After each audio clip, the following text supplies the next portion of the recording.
Let me press record here. Dr. Conco wanted to record it. So everyone was a little bit nervous as they came forward. But after you do this a little while, it's settled as you go about doing it. I want to thank Ms. Blunt for inviting me and selecting this topic, which is also the Black History theme of this year, concerning women. A woman with pearls. I said as a subtopic, something beautiful in the making, because that's what the struggle has done, is produce something beautiful in the making. She has set out a difficult task for me, and I couldn't think about doing this and just speak towards African American women when the struggle has been difficult for all. And so then, I think that there is a great analogies that are given in literature and in presentations that are drawn from nature often.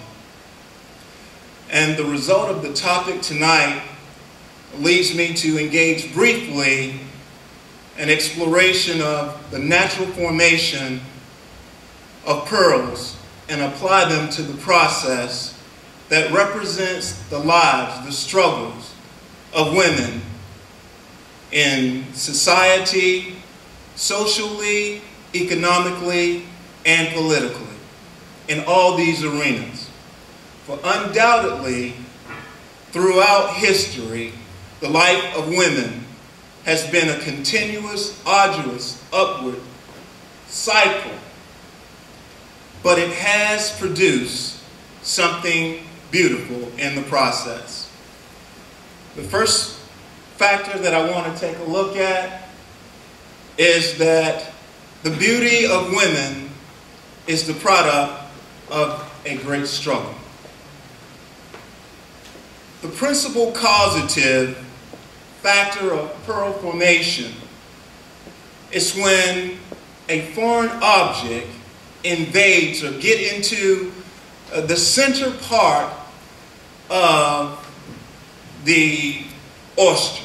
It gets into the core, in the center, the heart of it.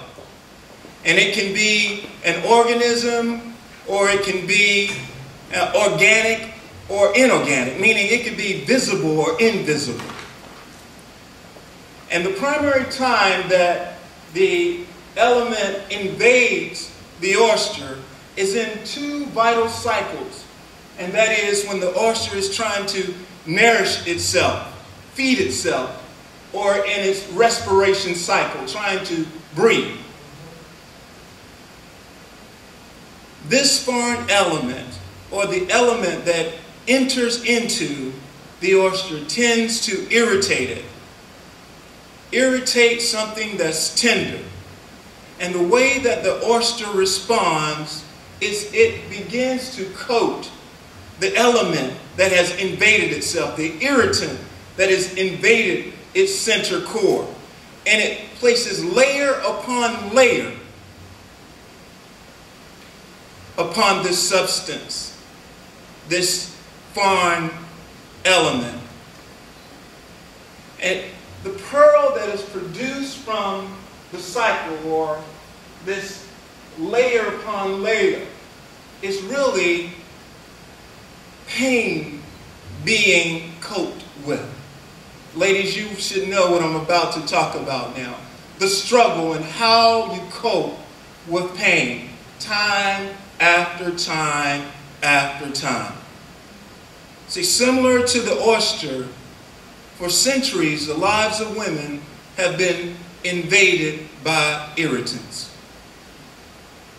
The irritants have come at a time when women were vulnerable and exposed through the lack of being covered by social ordinances, the lack of being covered by political laws, the lack of being covered by economical policies, the lack of being covered by ethical and moral standards. And like the oyster, there have been times when women have attempted to nourish their family and nourish themselves with the basic necessities of life,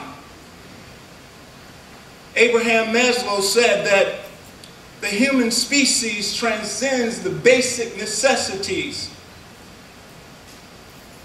The basic necessities are not enough for human beings. They have psychological needs, they have sociological needs that transcends the basic needs of hunger and shelter. So when a woman has attempted to supply her needs, and maybe it was even in the areas of self-actualization, irritants came upon her, irritants that refused her or even deterred her. A time when she desired to engage in becoming an entrepreneur or engaging in the opportunities of life, to explore the fringe benefits of having what her co-partners, males, had in life. Irritants invaded her life. They restrained her. They refused her. They restricted her. Dr. Edward Davis recently said that these are the same persons that wiped our noses. These are the same persons that dried our tears. These are the same persons that fed us when we were hungry. These are the same persons that were there to care for us. And men, when we got older, we are those persons that denied them an atrocity of life.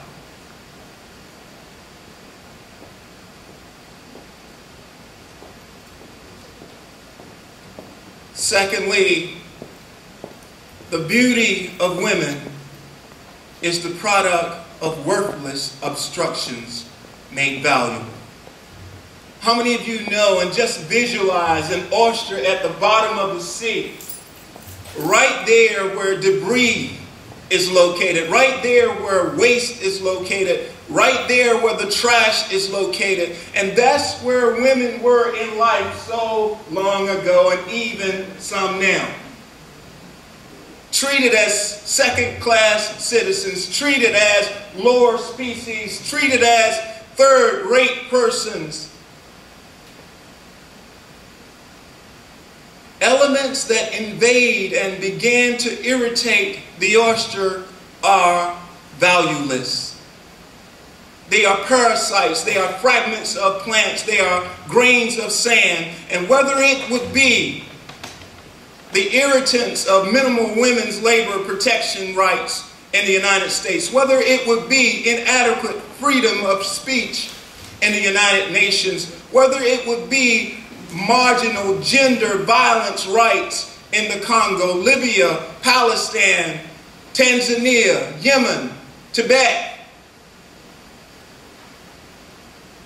There are all numerous types of worthless irritants in society that obstruct the lives of women all over the world. Yet these irritants can be used and are used to produce a beautiful people. They are used in the making of something special and wonderful. How? How is it done? It's done because irritants cause discontent, resulting in the oyster's attempt to adapt, resulting in the oyster's attempt to adjust, resulting to the oyster's attempt to overcome. This is what has happened in the lives of women. They have resulted in the attempt to satisfy their discomfort, their discontent. Perhaps it was started in 1849 with Elizabeth Smith.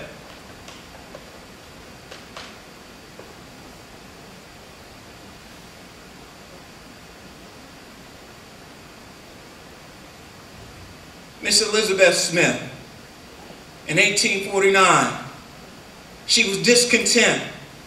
One of the first women that started the women's rights movement. She made herself some trousers, Turkish trousers they call, that will soon become called sarcastically bloomers.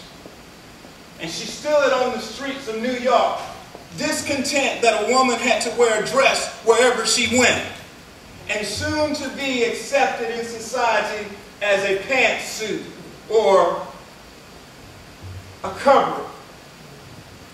Discontent that caused her to adjust and make an adjustment. Maybe if it wasn't Elizabeth, maybe it was also Belva Lockwood. In 1884 and 1888, Miss Lockwood was discontent that no woman was in the political arena to run for the presidency. And she announced herself as a presidential candidate.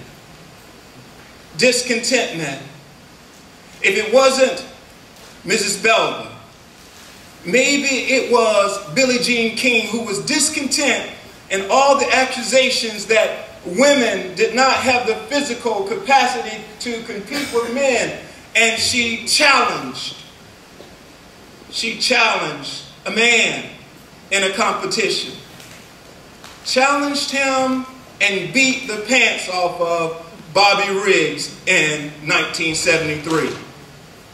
Maybe it was Sojourner Truth that was discontent and being told what to do by the master, told what to do and required to obey.